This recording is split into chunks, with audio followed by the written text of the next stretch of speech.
Good evening. It is my pleasure, as always, to present at this time of the year our student achievement results for the prior school year. So we are talking about the 2018-2019 school year.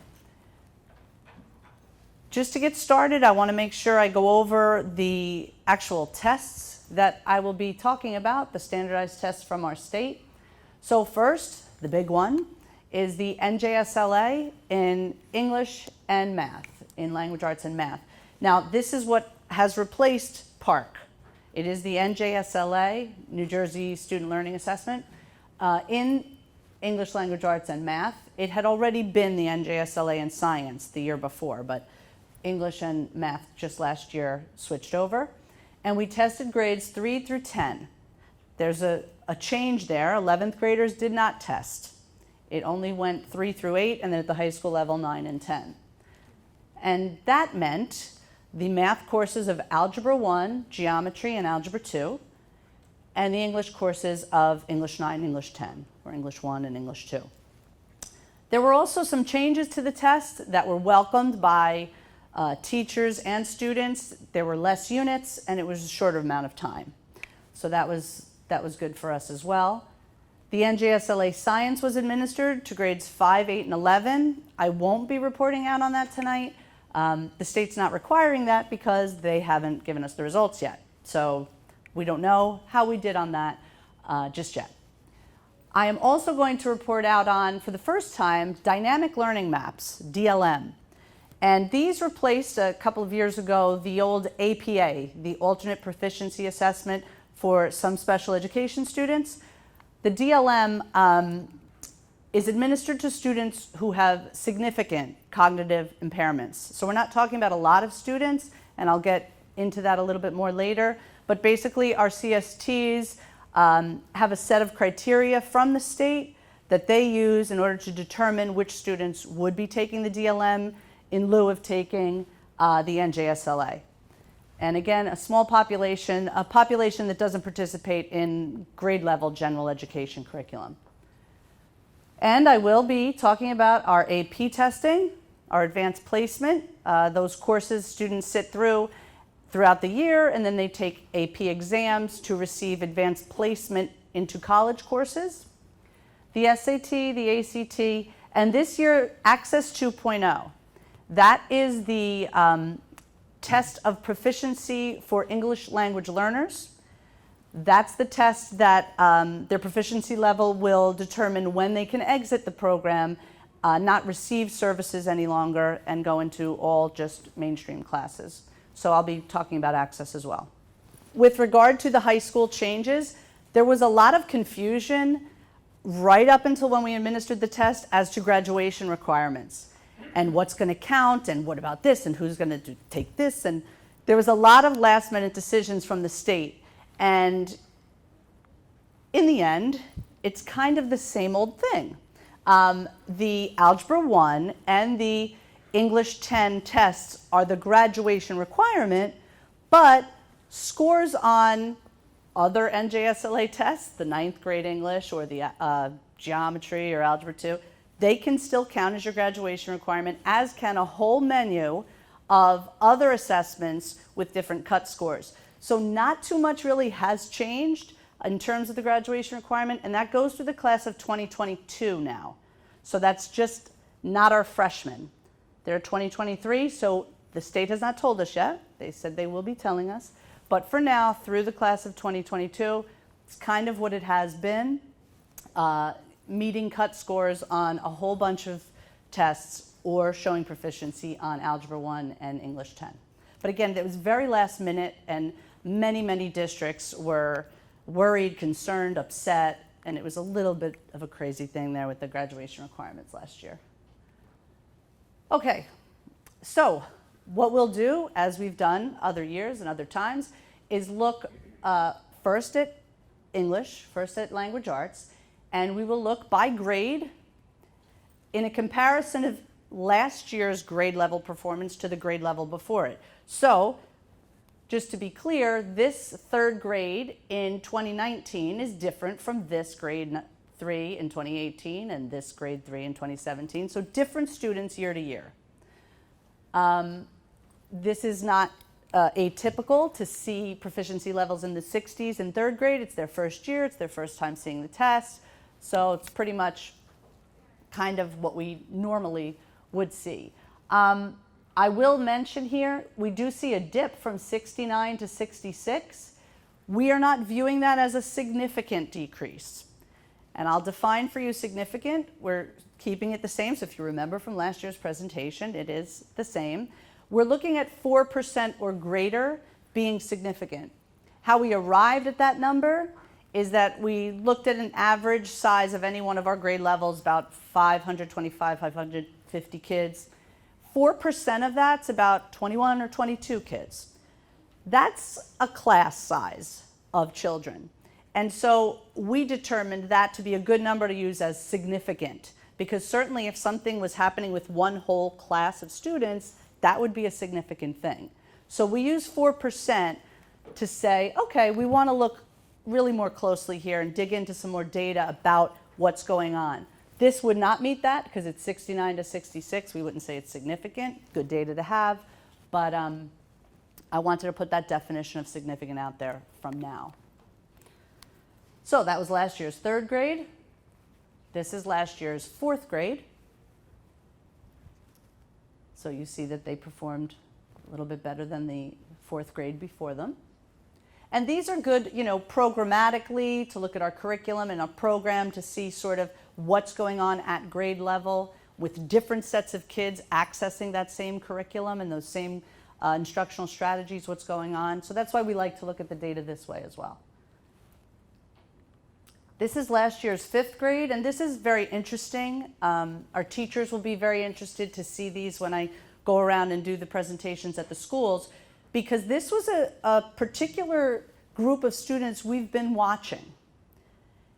They have been struggling a bit in both language arts and math. We noticed it last year, and you're going to see that we notice it again. And that happens sometimes, that you do have a particular group of students that need something a little different or something very specific to their needs. And so as I went around last year and we were looking at them and they were in fifth grade, the fifth grade teachers at the elementary schools were like nodding that they had noticed. They were not surprised to see fourth grade scores where they had been, because now these students were in front of them and they were realizing that they were struggling a bit and they wanted to make sure they were tailoring their instruction appropriately.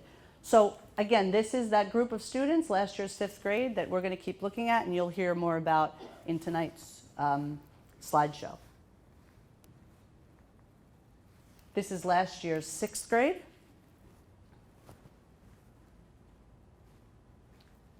Last year's seventh grade.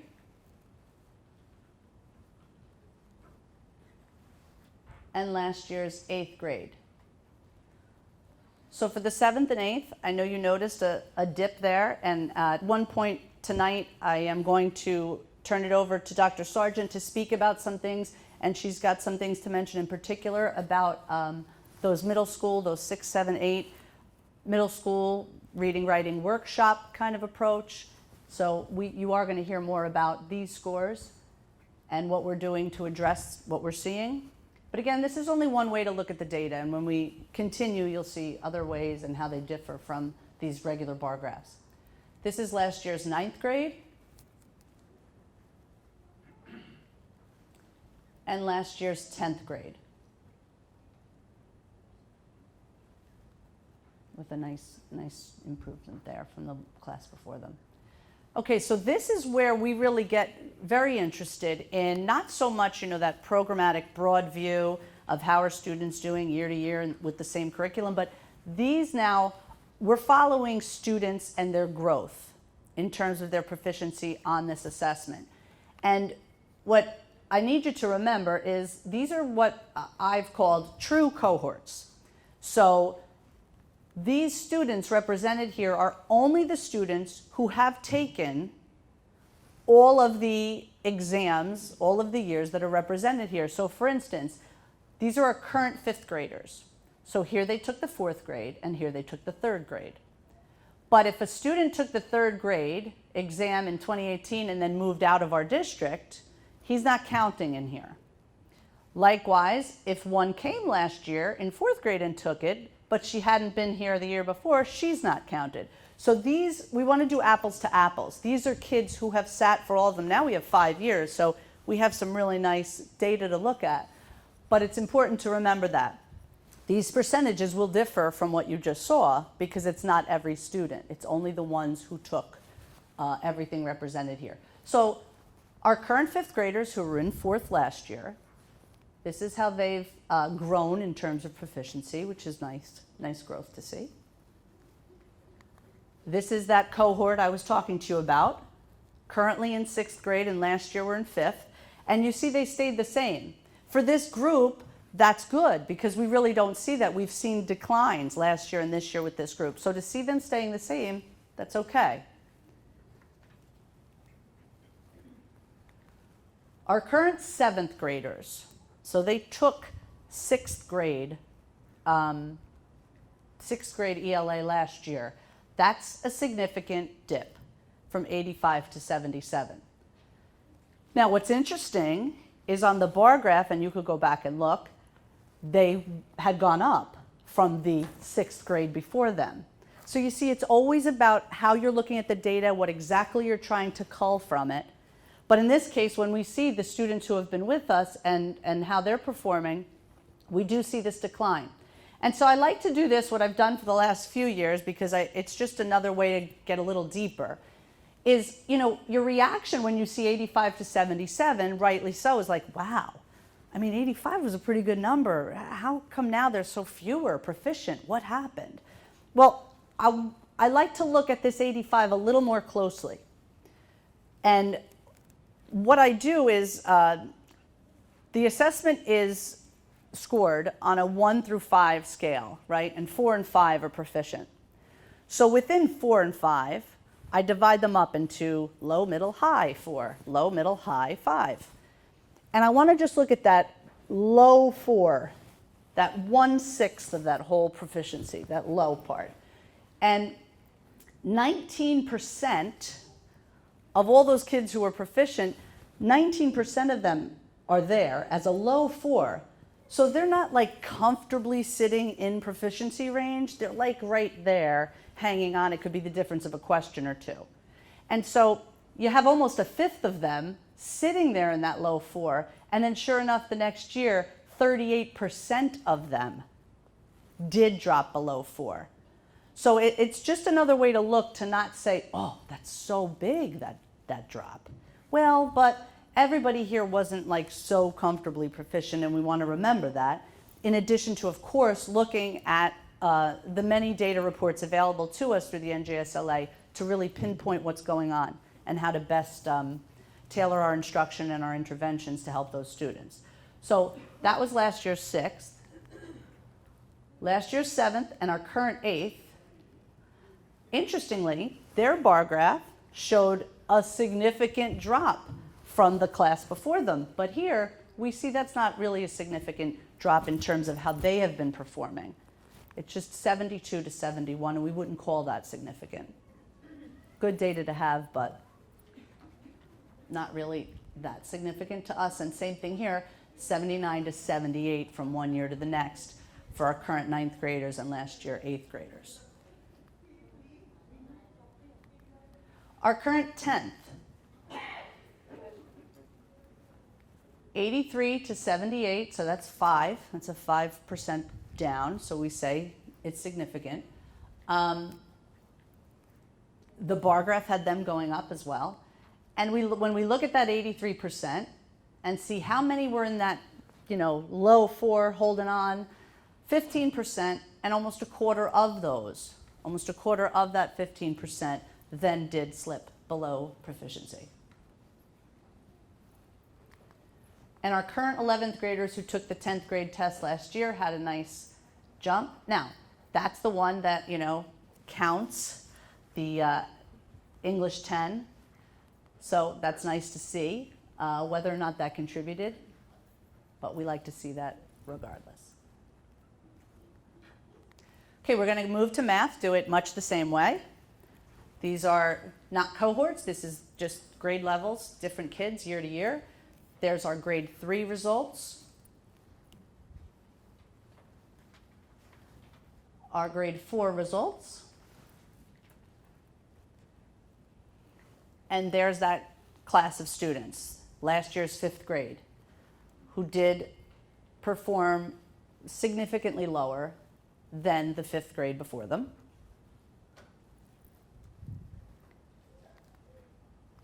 Sixth grade last year, 7th grade last year, 8th grade last year.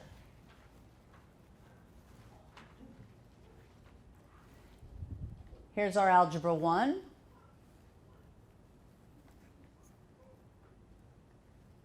Here's our geometry.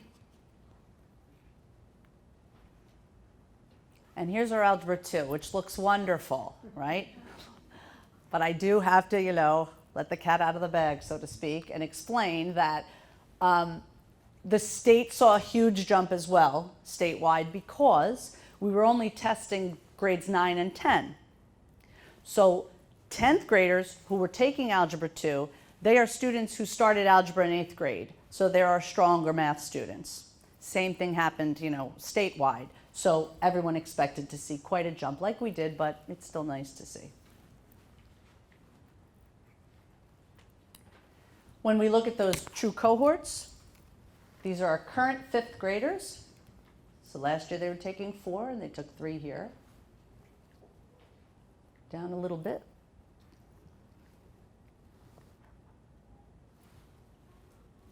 Current 6th graders. This is that group who was in 5th grade last year, and again we see the decline. So really, over the course of last year and this year, that one where it stayed the same was the only time it stayed the same. And all the different ways we're looking at the data on that group, they do decline. So again, this is good for us to have, good information to have, so that we can provide the appropriate interventions for students at that grade level. These are our current 7th graders who took 6th grade math last year. Significant dip. Out of these proficient students, 17% of them were in that low 4 group. And 41% of those students who were in the low did slip down. So that's a good place for us to look and see, that's a lot of them to slip down. How close were they? What questions were tripping them up? Were they struggling with? And definitely our teachers are looking at that. Our current 8th graders,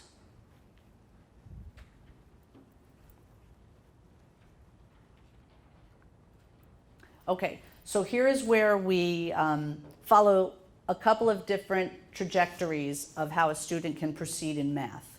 So these students are currently in 9th grade, and they took 4th grade math, 5th grade math, 6th grade, 7th grade, and 8th grade math. They did not go to Algebra 1 yet. Last year in 8th grade, they took 8th grade math. And this jump is a very nice one. And I saw the same thing last year in the data with this trajectory cohort. Math gets hard, and this is a very difficult thing to accomplish for students who struggle with their math skills. So it really is, I said it last year and I'll say it again, a testament to our middle school teachers who are really working hard with these students to get them to a point where then they can be successful in an Algebra 1 in high school. So that's very nice to see. So they're currently in 9th grade. This group is also currently in 9th grade. And these are the students who went 4, 5, 6, 7, and then took Algebra 1 in 8th grade. And their performance is very good.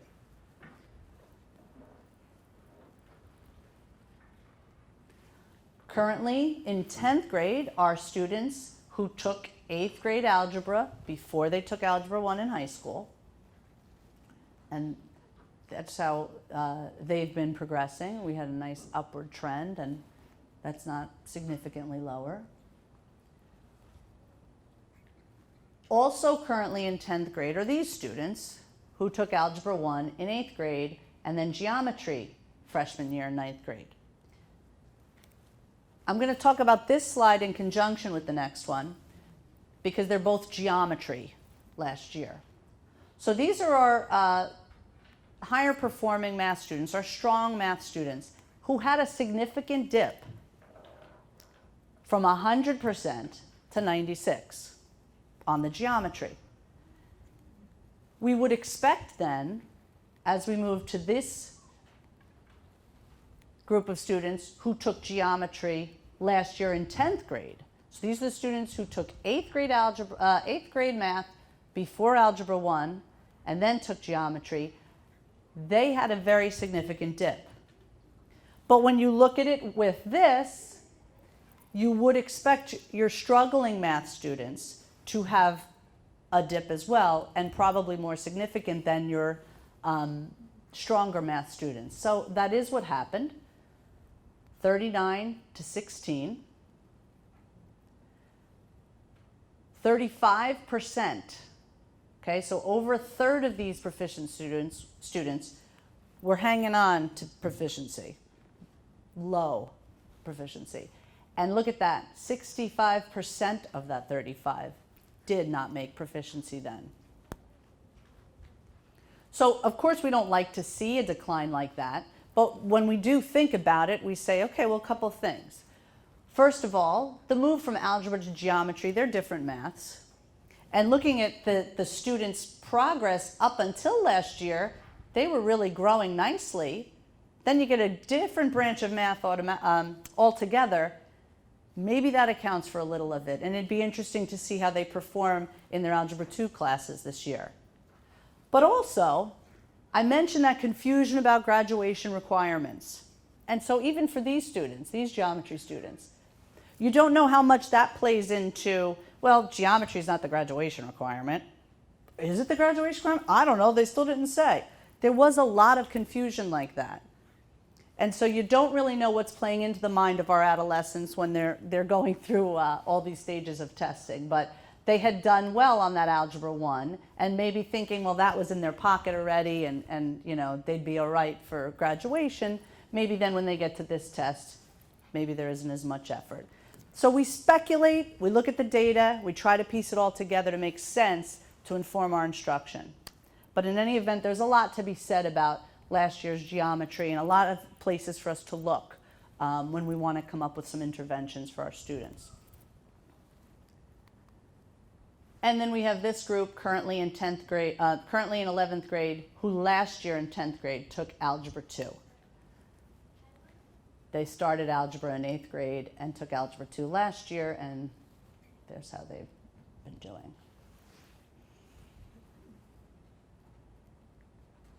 We're looking at this year also 3 particular subgroups. These are the subgroups that the state focuses on and most districts. We're looking at how all of our students perform. This is language arts. Over the last 5 years, the orange is all. And then the 3 subgroups here are right here in like a canary, mustardy color. I should have thought of what I was going to use as my color name. Maybe like a mustard color is our economically disadvantaged population determined by free and reduced lunch eligibility. This is our ELL population in the bright yellow.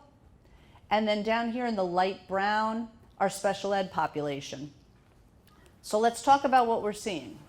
First of all, why are there only 2 years of ELL scores? Because we were not receiving ELL as a subgroup. We weren't receiving that data until 2 years ago. So we only had 2 years of that.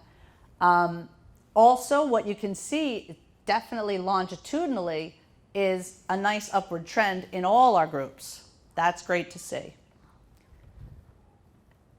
So again, we look here for certain interventions we might use, but this does look like things are going well. Language arts, and in math, the same thing. The colors are all the same. Overall, longitudinally, upward trend everywhere. The only dip was from here in the economically disadvantaged from 2018 to 2019. Again, a 3%. We wouldn't call that significant, but it is something for us to look at, certainly. But overall, we're happy to see that upward trend in math as well with these subgroups.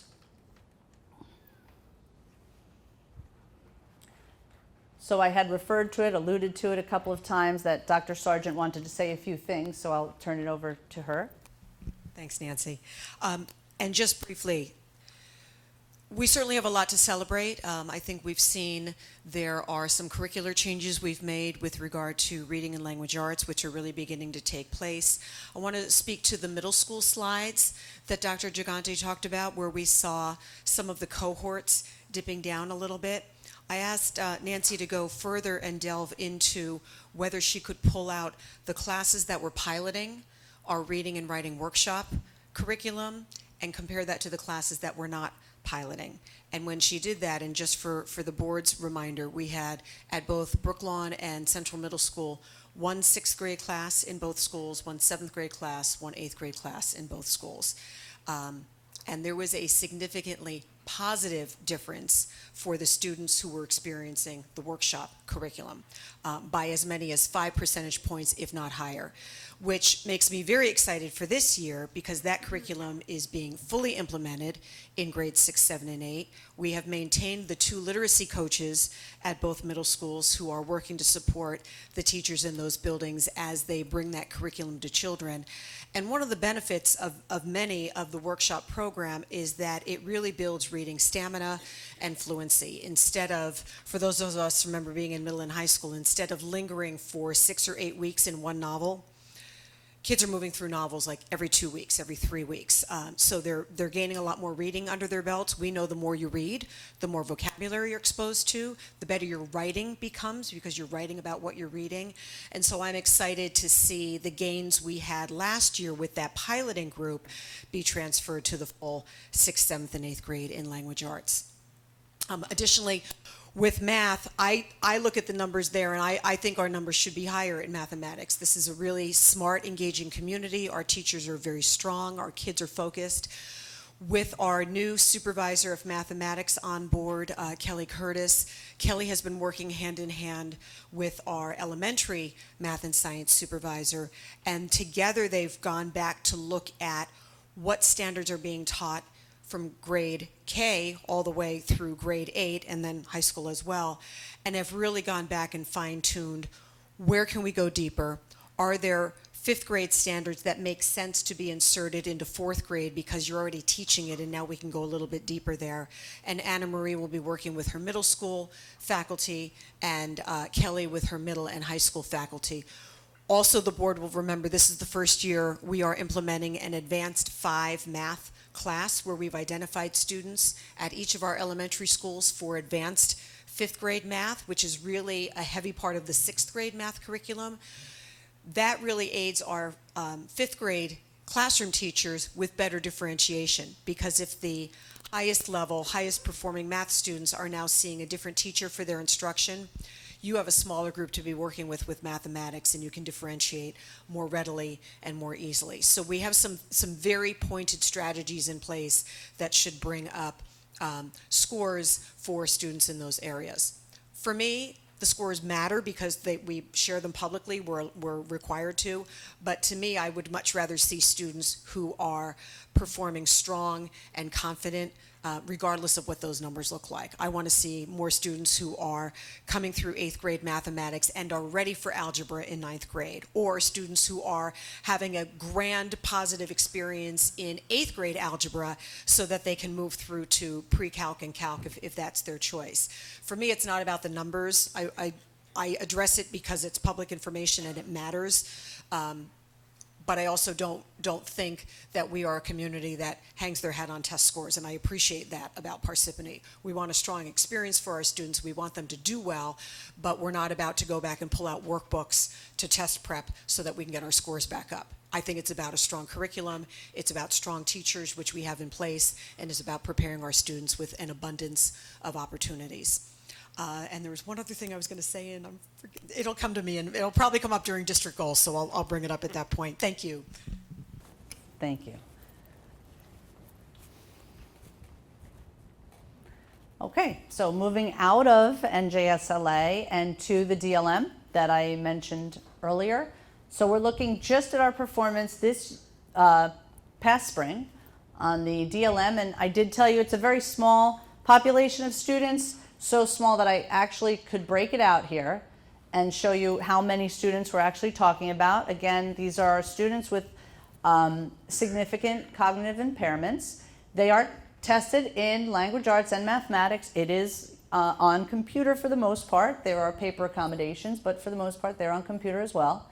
And their performance is categorized into 4 performance levels called emerging, approaching the target, at target, and advanced. And so I'm able to literally break out how each student did.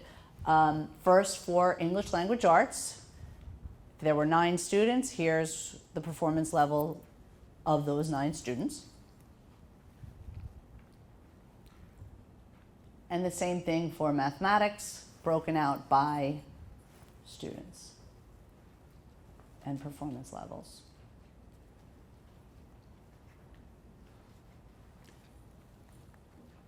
Moving on to advanced placement. These are the courses that we offer and were offered last year that our students took AP exams in. The ones with asterisks are newly being offered this year, and we have quite a few. Dr. Sargent has made it a goal and a mission of our district and our curriculum to offer more AP courses, and you can see we do have quite a few that are added for this year. So hopefully next year I will be reporting out on AP exams in those courses as well. But there's our full menu. And here's the first slide regarding the AP performance from last year. So this is the percentage of tests, the percentage of exams that received a 3, a 4, or a 5. So the AP exams are scored 1 to 5, and most colleges take 3, 4, or 5 as evidence of achievement enough to advance your placement in college courses.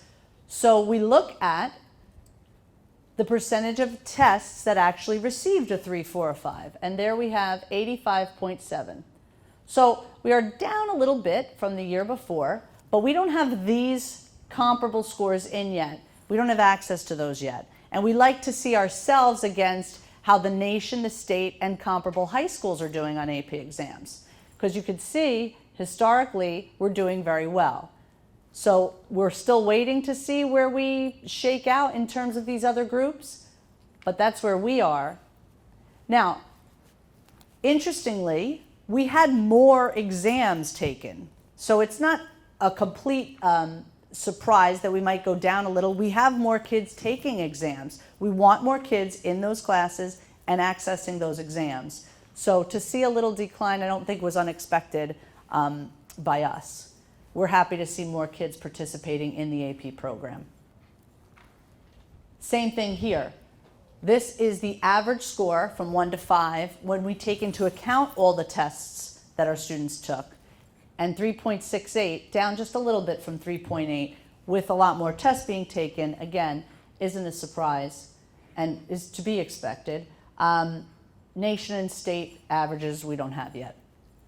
As they come in, we add them in the presentations I do to faculty. Sometimes we get them in time to see that. We change it on the website once they come in. Here's the SAT slide of SAT performance, the average composite score without the comparisons yet, but we're at 1166, down just a bit from 1177. Again, historically, we've been performing well when we look at ourselves, compare ourselves against these other groups, but we need to wait to see. And our ACT. ACT has really gained a lot of popularity.